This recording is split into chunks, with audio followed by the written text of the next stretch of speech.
Welcome back, family. Lancescurv here. Today is going to be a very interesting presentation. I wanted to speak about certain personality types, 7 of them, although I'm quite sure I could have nailed more and found out about more. But have you ever dealt with different people, but when you've dealt with a particular one, you said, I've dealt with this person before. Like, the older you get, it doesn't mean just chronological years, but the older you get in wisdom, which, like I said before, many people who are younger than me are my elders as far as wisdom. So it's not just about time, but you say to yourself, I'm feeling the same vibration that I felt before. This person is manipulating me, or they're not sincere. This is how they act. And so I've been thinking about this topic for weeks. So it wasn't just something where I just jotted down my article that I'm going to read from with certain points, but I thought about that for a while. Certain ways of manipulating, certain ways of scapegoating you, certain ways of being the victim, but they're the ones who are in control, manipulating you. So I said, okay, let me give them some names and make it interesting. But I'm going to jump right into it, and I'm going to start reading off some of the parts that I wrote down, and we're going to freestyle with it also, which is all a freestyle. People talk all day about trusting their intuition, trusting the universe, trusting energy, trusting their ancestors. But nobody wants to talk about the discipline of knowing who not to trust. And if we're honest, most of the pain we experience in this life doesn't come from strangers. It comes from the people we allowed too close, too fast, because we didn't slow down and observe their patterns. And on my years of dealing with people from the streets of New York City in America to the heartbeat of Ghana, I've learned one cold, hard truth. You can love humanity and still keep your eyes wide open. Doesn't mean you have to be paranoid, doesn't mean you have to be cynical of everybody around you or question every move that somebody does, but there are some people out here that fall into certain categories that act a certain way, and once you see these patterns, you pretty much know what you're dealing with. That's what I wanted to kind of categorize in a general way. Human nature doesn't change because you wish it would. It doesn't soften because you're kind. It doesn't become pure because you prayed. People are exactly who they show you. And the greatest disrespect you can offer yourself is ignoring the signs because you wanted the fantasy more than the truth. And this happens with a lot of us, especially in relationships. I want to lay this out raw, unfiltered, and with the streetwise clarity life has beaten into me. Seriously. There are 7 types of personalities you should never ever trust. Not because they're monsters, not because you're better than them, but because their patterns are so predictable that trusting them is like sticking your hand in a blender and expecting it not to slice you. Seriously. We're not talking about judging people. Let's get this straight. We're talking about recognizing behavioral archetypes that show up worldwide, in every culture, every community, and every generation. The faces change, but the patterns stay the same. And if you've lived long enough, you already know this. Every betrayal you ever suffered came with warning labels. Right now, I want to put a spotlight on them. When things happen, the warning, the red lights come on, the red flags, and after something happens that goes negative, I should have listened to my first mind. You saw them. Why did you choose to ignore them? It's almost like, and I'm going to use this term not to be disrespectful to anybody who is addicted to drugs or crack, but it's like a full-blown crackhead convincing you why you need to give them your debit card and the PIN code, right? And you do it. What do you think is going to happen? They're a proven product. Let's deal with the first one. Number 1, the perpetual victim. Tell me about it. The perpetual victim is the person who never takes responsibility for anything. Life is always happening to them. Nothing is ever their fault. Everyone mistreats them. The world is unfair. Life is always cruel. And somehow they are always the innocent ones standing in the ashes of yet another disaster. Real suffering exists, yes. Many people have scars that tell the story of battles they never asked for. But the perpetual victim has turned suffering into an entire personality. Their pain is not a chapter in their story, it's the whole damn book. The victim, right? The problem isn't their wounds. It's that they worship them, they cling to them, they need them. And if you stay around long enough, they will eventually cast you as the villain in their never-ending movie about how everyone betrays them. This is a fact. First, you'll be their savior. Then, eventually, you'll be added to the list of people who wronged them. You can't trust a person who refuses to see their own role in their own life. Worst of all, the perpetual victim will drain you dry. You will pour in compassion, time, money, encouragement, and none of it will ever be enough because they aren't looking for solutions. Solutions would kill the identity they built. What they want is someone to confirm their worldview that they're helpless. You can't help someone who needs their misery to survive. See? Some people, that's what they need to keep, they have to keep it alive. They don't know no other way. And like I said, you eventually, after helping them, being in their corner, nurturing them, they'll find a way to turn it around on you and tell the world that you wronged them. So you can know these people, you can talk to these people, but don't feed into the fact that they're the perpetual victim and you'll be burned up also. That's like a fireplace saying, well, that piece of wood there, all the other pieces of wood I burned up, but that one, don't worry, I'm not going to burn you. And they throw you in there and you get burnt up. That's what happens. And with most people, they have certain patterns that they can't shake. With all of these different types, I'm telling you, they can't shake it. I mean, we who may not have these patterns, we want to think the best. Well, and of course they're going to say, the Lord can change them. If they get to God, anything can change. You know what? They'll go up in a church and do the same stuff. Just repackage it a certain way. And they choose their victims also. They know who they can get over on easier than other people. See, they can feel you. These types, these personality types have a radar about them. And they're not going to waste their time with someone who they can't run their little games on. Number 2, the chronic manipulator. Manipulators don't hit you over the head. They move silently. They are charming, perceptive, and skilled at pushing your emotional buttons. They'll never say, do this for me. Instead, they'll sigh, they'll look wounded, they'll mention their hardships in passing.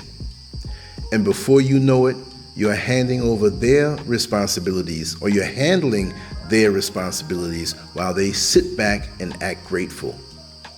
They act grateful because you're doing exactly what they want you to do. You can always tell a manipulator by how you feel around them: pressured, guilty, obligated, slightly uneasy, or mysteriously responsible for their well-being. They don't ask for what they want.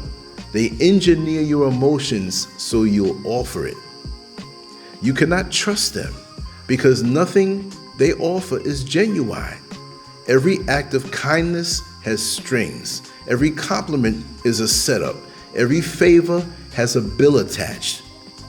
For a manipulator, people are chess pieces, and the game never ends. Even worse, they don't build real relationships. They build dependency. And when you step back, you'll realize the whole connection was a performance designed to keep you in their pocket. I got a story that I'm going to put on a separate short video because there's so many angles that I want to speak. I even made the banner for it, but I'm going to keep it on a separate short video. It may be 10 or 15 minutes long. It's something that I experienced at the mall yesterday. And it was a lesson in how people can be these personality types. And also remember, it's not that you can be one. I found out you can have several of these personality types, and people will jump between one and the other if they see one is not working on you. You see, that's a lot of work. That's a lot of work. A lot of work and a lot of deception. Number 3, the righteous crusader. This is the person who's always right.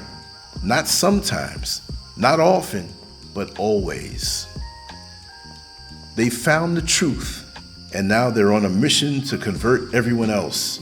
It could be spiritual beliefs, politics, morality, health, or lifestyle choices.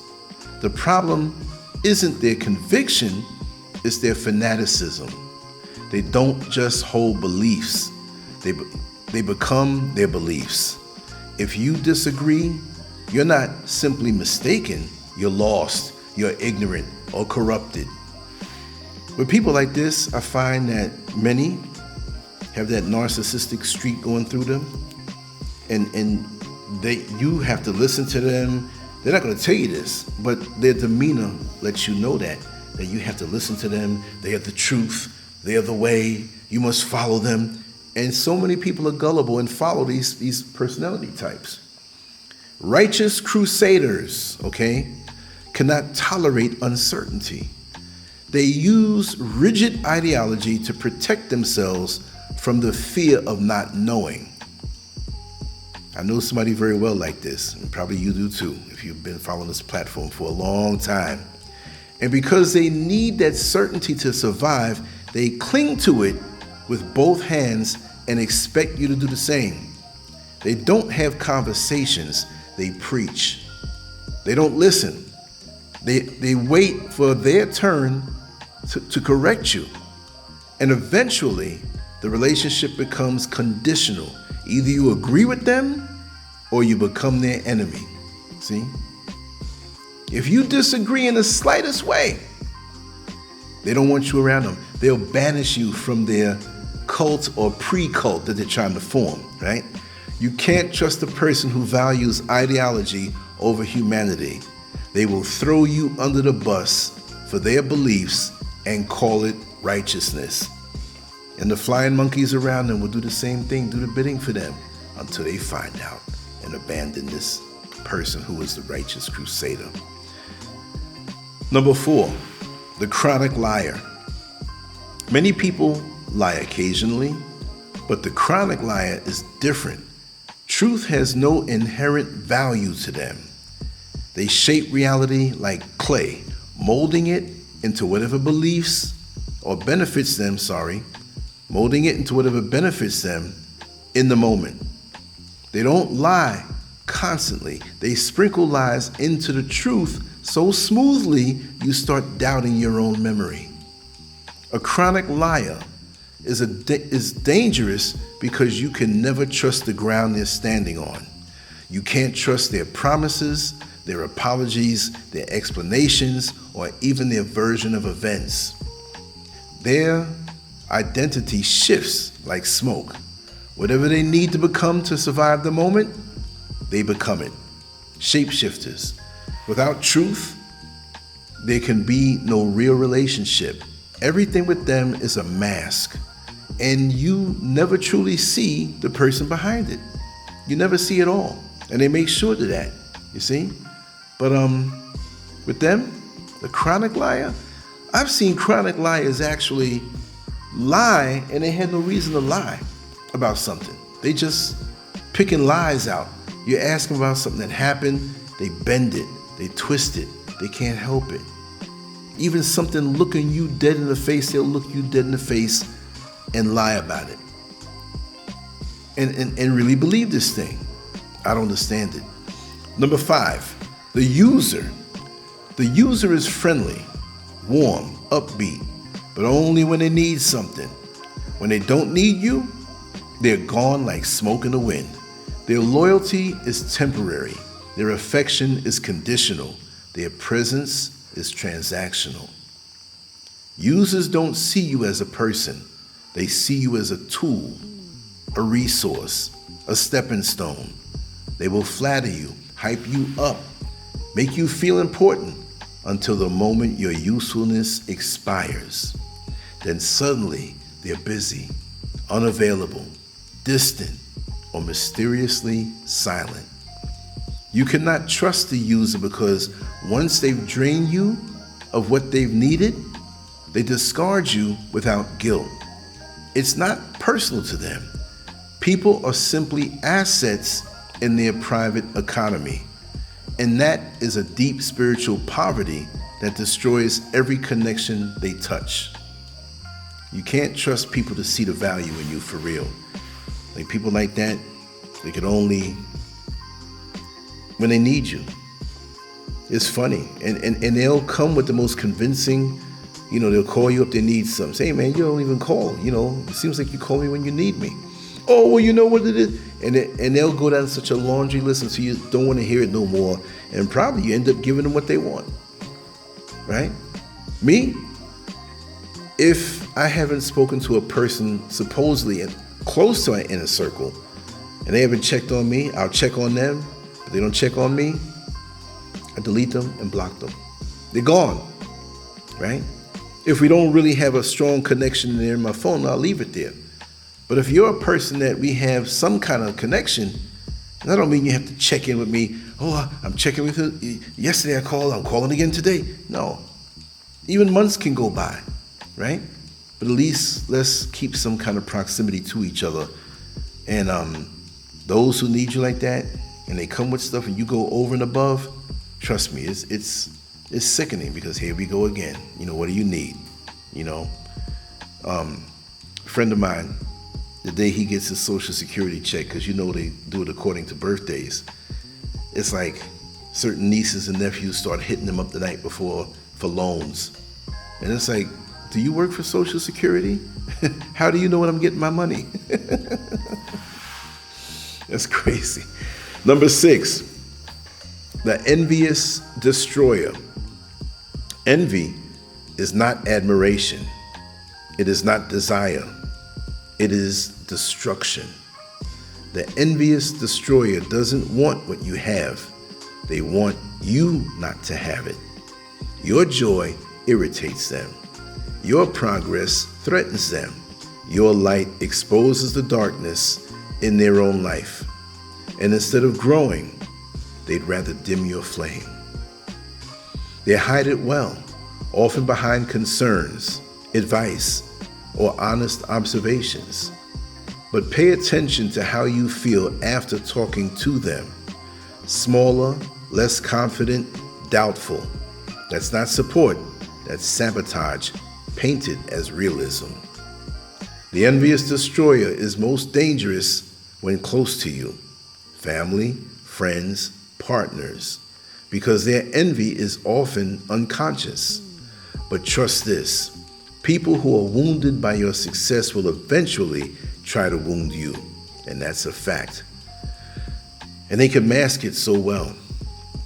And it's something. I would feel like I need some kind of help if somebody makes progress that's close to me, that I'm supposed to support, and I feel bad about it, then something's wrong with me. And there are people who, as the envious destroyer, will work their way in, and they'll take even years to get close to you to land the knockout blow, to be there when maybe something happens to you and you're in need and they kick you, right?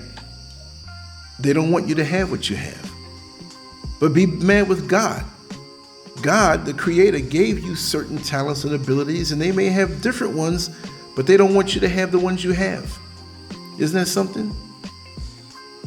Destiny stealers. That's what they are. Number 7, the chaos merchant. Some people don't just experience chaos, they produce it. Oh, yes, they do. They live in constant crisis, constant drama, constant emotional emergency. And if you allow them into your life, they will drag you into their hurricane. The chaos merchant is addicted to intensity. Peace feels boring to them. Stability feels empty. So when life is calm, they'll unconsciously create a problem to reset the emotional temperature. Arguments, bad decisions, reckless behavior, anything to stir the pot. You can't trust a chaos merchant because they are emotionally inconsistent, unreliable, and exhausting. You will spend all of your energy putting out fires they started. Their life becomes your responsibility, and your life ends up neglected, drained, and destabilized. That's how it goes with them. Peace is boring. They have to keep something going. And it will pull you off course. You know, it's the funny thing. I just thought about, how I watch a lot of these police cam videos when they pull over a car or they answer a call and they show you the footage from the police cam. And when they're arresting somebody who needs to be arrested, the person getting arrested will always come up with something else as a distraction, right? They're not just going to go peaceably. They're going to fight, get tased, or come up with something, and they don't want to see the facts of why they're arrested. And oftentimes they'll, the handcuffs are too tight. Call the ambulance. I need medical help. Oh, I can't breathe. I'm not making fun of what's his name. But they can't breathe. They got asthma. Oh, I'm pregnant. If it's a woman, always come up with that. There's always another chaos distraction. And it's like they almost resent you when you have a life of order and peace. When they can observe that day in and day out, your life is peaceful, it's like a curse to them. It's like you're insulting them. They'll tell you your life is boring because you don't have any drama going on. They'll even say that to you. That, oh, your life, you live too boring. But they're always getting into fights at the cash out line with the person working there, taking the cash and taking the cards. They'll always get into a fight in the parking lot. If somebody leaned on their car temporarily, oh, you scratched it, no scratch in sight. If they have a relationship, well, many can't maintain relationships, only if that person is dependent on them. Like, say, for example, it's a woman who, she may make good money, might be set up, nice place, and her man is not as blessed. And you can tell that he needs her and he's with her because she can help to take care of him and help him to live a better life. He'll take it long time because he needs her. And he becomes her pincushion, emotional pincushion. What's wrong with you? Get her. So. You're like, why is this guy taking all this punishment from this woman? Because some people like that, the chaos merchant, she's gonna make sure that she can have somebody he or she, not to say it's just a woman, but in that example, that they can control through dependency, right? And woe to them if they have children. The children absorb so much that they're so battered by the time they get into the outside world. They're so screwed up for years that they got to untangle the chaos that their mama, the chaos merchant, or the father, the chaos merchant, put on them. You can't really see the world for what it really is. I love peace. I love quiet. I don't want to be around anybody's gossip. I don't want to be around anybody's drama that way. If you have a problem, a challenge righteously, which stuff does happen, life happens, I will help you. I'll take all the time in the world to give you my perspective, to encourage you, to motivate you. But if you're perpetually in this state of mind, I can't do nothing for you. These personality types exist everywhere. Your job is to recognize them early. This isn't about becoming cold or bitter. This is about clarity. When you see people for who they really are, not who you wish they were, you protect your heart, your time, your energy, and your peace. Help people, of course. Be compassionate, of course, but never at the cost of your own sanity. And this is what they want. to take you off course in your own peaceful life and suck your energy down. In the end, the greatest act of self-respect is knowing when to step back. Some people cannot be saved because they do not want transformation. They want company in their dysfunction. I'm going to say that again, right? Some people cannot be saved because they do not want transformation. They want company in their dysfunction, right? Birds of a feather flock together, right? You don't have to judge them, despise them, or even fix them or fight them. Just withdraw your trust and walk your path with clear eyes and strong boundaries. That is wisdom, that is maturity, that's survival. There's so many things that go on with human nature and human beings that we don't realize. And the more and more I think about it, is the more and more I get deeper into researching and trying to learn a little bit about people, because you have to deal with people in this world. But the beauty of it is when you have an inkling of what it may be and you research something, you say, oh, I had a friend back in 1983. This is the way he acted. And you connect the dots and it becomes something now you understand. So when you see it coming at you again, you can spot it right away. And again, remember that we can have people that have multiple personality types. It's not just one type. Yeah, they can leap and blend between both and shapeshift on you big time. When I see it this way, I can't help but vet those who are trying to get around me. But I don't close the door. But when they're new, you gotta pay the price for all that have screwed up before you. You know, I'm not gonna judge you. I'm not gonna reject you. But as soon as I see something concrete and so clear, I withdraw. I withdraw. You can be physically close to me, living in the same neighborhood, whatever. You won't see me. I'll make sure to avoid you, not out of fear, but out of protecting my peace and the clarity of my vision for my life, and to be able to receive those righteous downloads from the Creator to keep me where I'm supposed to be. Because once you lose that connection from these personality types, you're lost in the woods, you're lost in wilderness, and you might not ever come back, especially if you get emotional over these connections that use you and suck you down, because they will leave you drained and emotional. So you have to cut it. You gotta be an assassin. It's either you or them. When you see them coming at you this way, draining you, taking away from you, confusing you, it's your survival and your peace, and it's your right?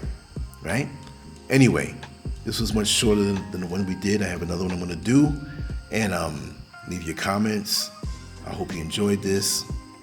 I'm gonna freestyle the other one. I didn't put any notes for that because I want to explain what happened with me at the mall with this 16-year-old girl. You wouldn't believe it. It's not gonna be long at all, but you just never know what people are going through, and you never know of the hustles that are out there.